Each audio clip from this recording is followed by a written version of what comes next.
लूका रचित सुसमाचार 20वां अध्याय। एक दिन ऐसा हुआ कि जब वह मंदिर में लोगों को उपदेश देता और सुसमाचार सुना रहा था, तो महायाजक और शास्त्री पुरनियों के साथ पास आकर खड़े हुए और कहने लगे कि हमें बता, तू इन कामों को किस अधिकार से करता है, और वह कौन है जिसने तुझे यह अधिकार दिया है? उसने उनको उत्तर दिया कि मैं भी तुमसे एक बात पूछता हूं, मुझे बताओ, यूहन्ना का बपतिस्मा स्वर्ग की ओर से था या मनुष्यों की ओर से था? तब वे आपस में कहने लगे कि यदि हम कहें स्वर्ग की ओर से, तो वह कहेगा, फिर तुमने उसकी प्रतीति क्यों न की?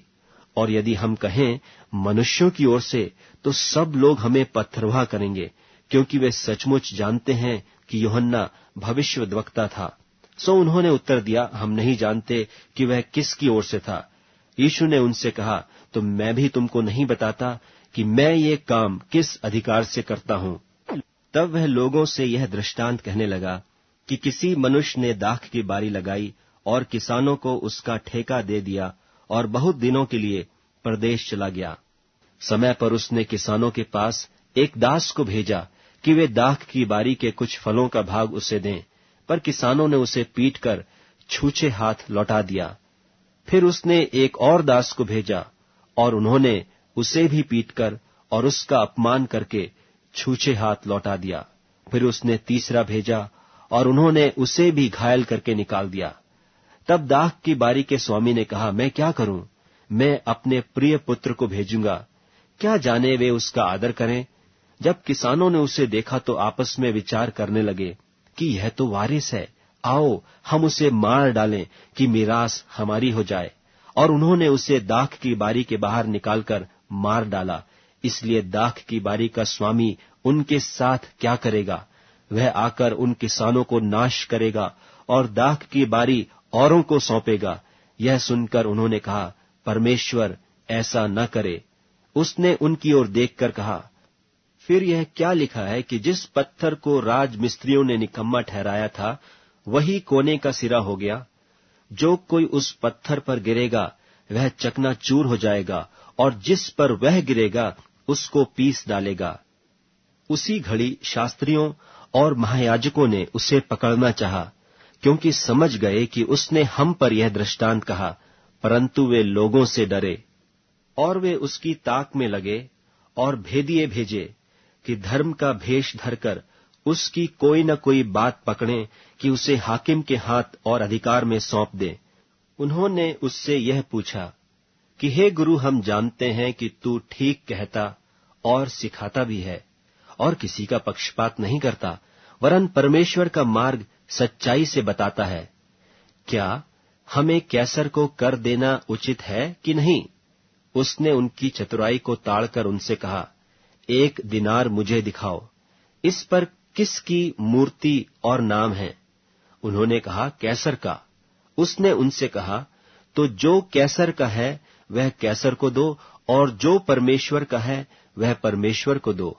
वे लोगों के सामने उस बात को पकड़ न सके, वरन उसके उत्तर से अचंभित होकर चुप रह गए। फिर सदूकी, जो कहते हैं कि मरे हुओं का जी उठना है ही नहीं, उनमें से कितनों ने उसके पास आकर पूछा कि हे गुरु, मूसा ने हमारे लिए यह लिखा है कि यदि किसी का भाई अपनी पत्नी के रहते हुए बिना संतान मर जाए, तो उसका भाई उसकी पत्नी को ब्याह ले और अपने भाई के लिए वंश उत्पन्न करे। सो 7 भाई थे। पहला भाई ब्याह करके बिना संतान मर गया। फिर दूसरे और तीसरे ने भी उस स्त्री को ब्याह लिया। इस रीति से 7 बिना संतान मर गए। सबके पीछे वह स्त्री भी मर गई। सो जी उठने पर वह उनमें से किसकी पत्नी होगी, क्योंकि वह 7 की पत्नी हो चुकी थी। यीशु ने उनसे कहा कि इस युग के संतानों में तो ब्याह शादी होती है, पर जो लोग इस योग्य ठहरेंगे कि उस युग को और मरे हुओं में से जी उठना प्राप्त करें, उनमें ब्याह शादी न होगी। वे फिर मरने के भी नहीं, क्योंकि वे स्वर्गदूतों के समान होंगे और जी उठने के संतान होने से परमेश्वर के भी संतान होंगे। परंतु इस बात को कि मरे हुए जी उठते हैं, मूसा ने भी झाड़ी की कथा में प्रकट की है कि वह प्रभु को इब्राहिम का परमेश्वर और इसहाक का परमेश्वर और याकूब का परमेश्वर कहता है। परमेश्वर तो मुर्दों का नहीं परंतु जीवितों का परमेश्वर है, क्योंकि उसके निकट सब जीवित हैं। तब यह सुनकर शास्त्रियों में से कितनों ने यह कहा कि हे गुरु, तूने अच्छा कहा, और उन्हें फिर उससे कुछ और पूछने का हियाव न हुआ। फिर उसने उनसे पूछा, मसीह को दाऊद का संतान क्यों कर कहते हैं? दाऊद आप भजन संहिता की पुस्तक में कहता है कि प्रभु ने मेरे प्रभु से कहा, मेरे दाहिने बैठ, जब तक कि मैं तेरे बैरियों को तेरे पांवों के तले न कर दूं। दाऊद तो उसे प्रभु कहता है, तो फिर वह उसकी संतान क्यों कर ठहरा? जब सब लोग सुन रहे थे तो उसने अपने चेलों से कहा, शास्त्रियों से चौकस रहो, जिनको लंबे लंबे वस्त्र पहने हुए फिरना भाता है और जिन्हें बाजारों में नमस्कार और सभाओं में मुख्य आसन और जेवनारों में मुख्य स्थान प्रिय लगते हैं। वे विधवाओं के घर खा जाते हैं और दिखाने के लिए बड़ी देर तक प्रार्थना करते रहते हैं। ये बहुत ही